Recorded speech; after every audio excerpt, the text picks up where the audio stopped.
体过来了。冉西该不会趁我昏迷，昨夜这丫头到底干了什么？不愧是苏少，你收拾下。你长得好像我的心上人，如果……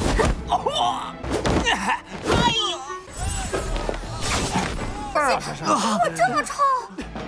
Halo guys, balik lagi bersama Mimin from Zero. Di video kali ini Mimin bakalan kembali melanjutkan alur cerita Donghua berjudul Dandao Zizun atau Alchemy Supreme episode 86 ya.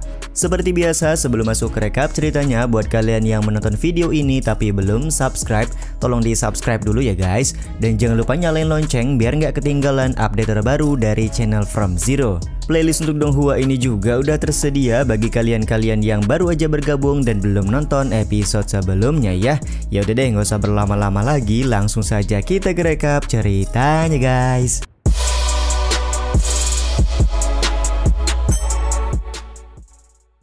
Di akhir episode yang lalu, King Subetian berhasil menetralisir racun perangsang yang diberikan oleh Suki melalui arak nasi matang.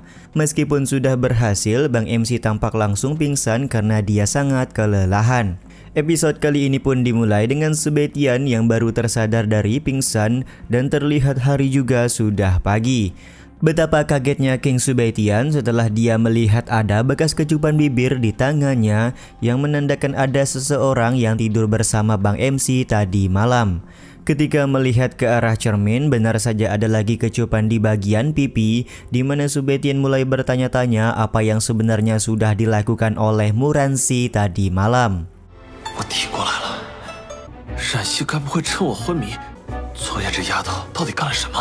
Beberapa saat kemudian, Subetian kembali ke gedung Jiusing untuk bertemu dengan Nona Mei Lujo. Begitu Subetian sampai, Nona Mei Lujo langsung bertanya kemanakah perginya Subetian tadi malam karena dia berencana menyerahkan bahan-bahan yang sudah dititipkan oleh Ketua Edi.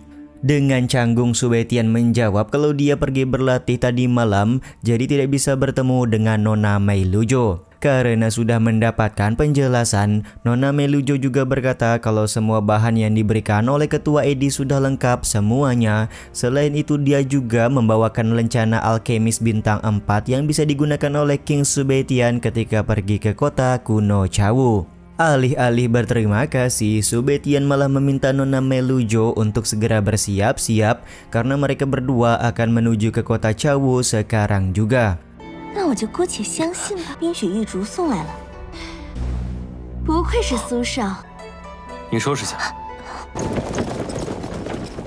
Sementara itu, penatua Jiusing bertanya kepada Laujo apakah dia juga akan pergi ke kota kuno Chawu mengikuti Subetian atau tidak. Laujo menyebutkan kalau dia juga akan pergi ke kota kuno Chawu karena dia ingin melihat perkembangan dari King Subetian.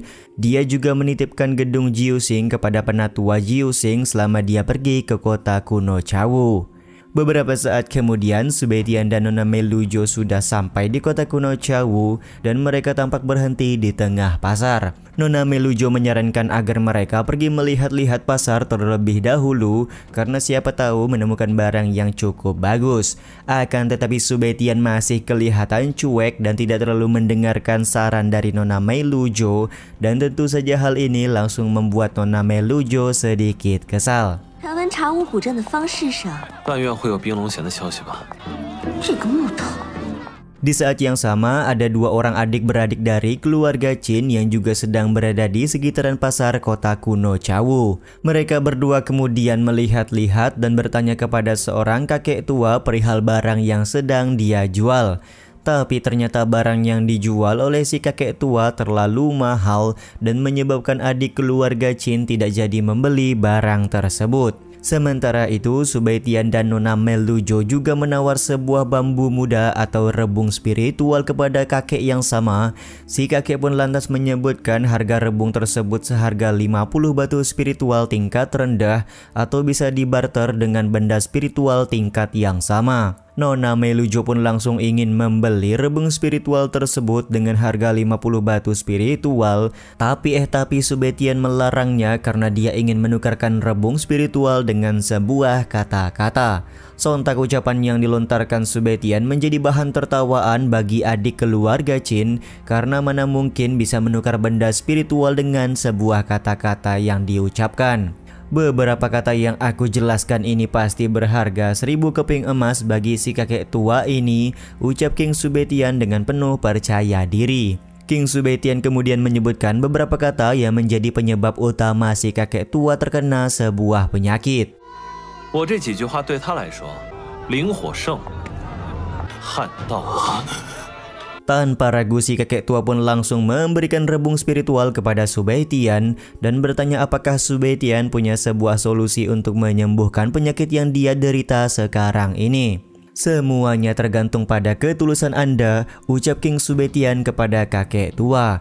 Sontak hal ini pun membuat kakek tua langsung menawarkan agar Subetian memilih harta spiritual yang dia jual asalkan Subetian bisa memberitahukan resep untuk menyembuhkan penyakitnya. Akan tetapi Subetian menolak hal tersebut karena dia tidak butuh sampah yang dijual oleh si kakek tua.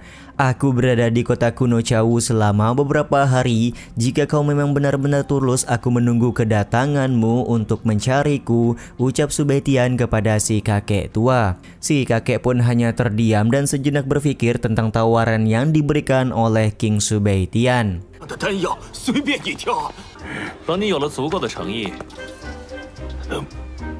Sementara itu, ada dua orang dari geng Mantis sedang duduk santai sambil mengawasi keadaan di sekitaran pasar. Seketika mereka berdua langsung menjadi segar ketika melihat Nona Melujo yang begitu seksi sedang berjalan di tengah keramaian. Dua orang anggota geng Mantis ini kemudian modus dengan berpura-pura kesandung dan jatuh di pelukan Nona Melujo. Mereka berdua juga langsung menggoda Nona Melujo dengan mengajaknya untuk minum anggur bersama malam ini. Tapi dua orang anggota geng Mantis ini sudah salah orang, di mana mereka berdua langsung mendapatkan kepretan dari Nona Melujo. 这等极品！你长得好像我的心上人，如果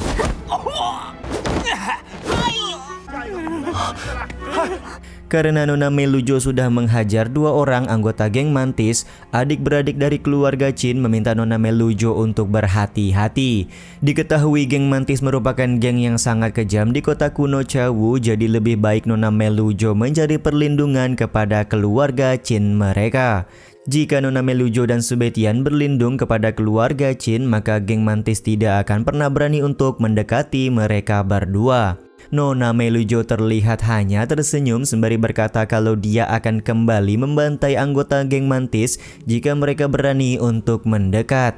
Jadi Nona Melujo tidak perlu meminta bantuan perlindungan dari keluarga Qin. 他们是螳螂帮的人，这螳螂帮势力庞大，以我们秦家人的身份。 Beberapa saat kemudian perhatian mereka teralihkan oleh seseorang yang mendapatkan hadiah karena membuka batu misteri. Momen ini pun membuat adik-beradik dari keluarga Qin merasa tertarik dan langsung membeli batu misteri seharga 10 batu spiritual. Tanpa ragu si kakak keluarga Qin ini langsung membuka batu misteri tersebut dan menemukan kalau batu misteri yang dia beli berisikan sebuah aroma busuk yang begitu menyengat. 宝贝，这是好宝贝啊！ 天哪，下品地穴！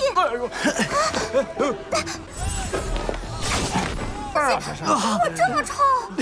Ternyata tidak semua batu misteri berisikan sebuah benda bagus. Jadi jika beruntung bisa mendapatkan harta langka, tapi kalau kurang beruntung ya hanya bisa mengambil hikmahnya saja. Ketidakberuntungan dari adik-beradik keluarga Qin ini juga sekaligus menutup episode kali ini ya guys. Ya udah deh, sampai di sini dulu aja video kali ini. Mohon maaf jika masih banyak kekurangan dan kesalahan dalam penyampaian kata-kata ya. Terima kasih untuk kalian yang udah pada nonton dan jangan lupa subscribe serta nyalain loncengnya ya guys.